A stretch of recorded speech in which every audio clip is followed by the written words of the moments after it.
Alright, so, making an MP44 more realistic. This is the Javelin one, but, you know, it's an AGM. Yeah, it doesn't have the APS gearbox. It has the AGM gearbox. Looks like the blue kind of high torqueish motor that AGM has. You know, standard stuff.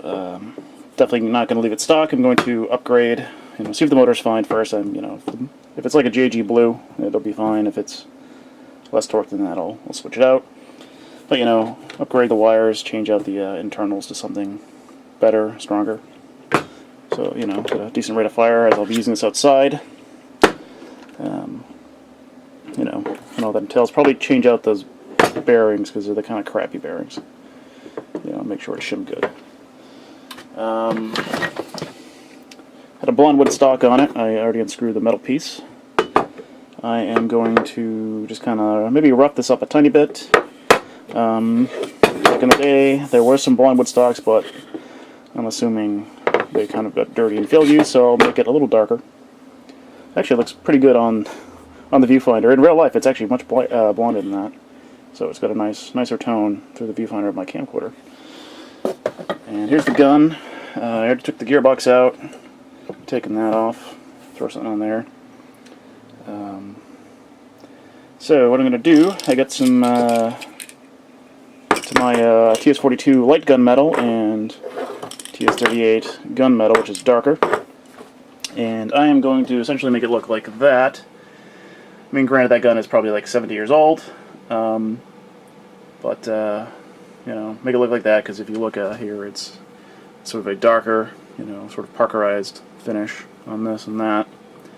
And the rest of it is sort of a steel gunmetal finish.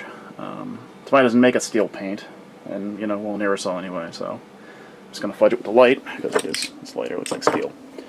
So I'm going to put it on, going to, you know, sand it a little bit with some emery cloth, maybe some steel wool. There's a couple other photos I saw where this was also Parkerized. And this, you know, this flat stamped steel here wasn't. I mean, this is stamped, obviously, but... So, we're going to make it look that's still Parkerized there. So we're going for a slight two-tone effect, because looking at a lot of the real steel pictures, they seem to be like that. So, taking it apart, you know, 2 screws, I don't think I need to even taking those out, because the gearbox goes in here. So basically you take out the mag catch. There's 2 pins, 1, 2. There is a little screw down here, and you pop that off, and you know, you can slide it out. It's kind of really, once you take this off, it's kind of stuck up in here.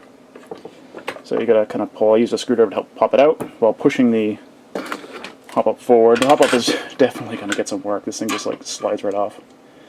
Doesn't even have the little thing on it. That could be part of the reason, but yeah, hop-up will probably put a, actually is it 2 different? I'll see if it fits a standard M4. It looks like I could use an M4 one.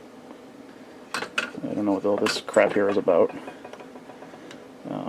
but that will be upgraded or made good so it, you know, holds and has good airflow. So yeah, that's the first step in this thing. You know, make it look good. And got a World War II game going on about RPC in end of November 25th. Going to be on the German team. I didn't want to use. I have an MP40 as well, but I only have 1 mag for it, and couldn't find any more mags online. So I could find more mags for this. So even though they're not mid cap, I'd rather have a bunch of high caps than the 150 round mid cap that my MP40 has, because that would just get annoying. Anyway, more updates on the project as it goes on. So yeah, see you later, YouTube.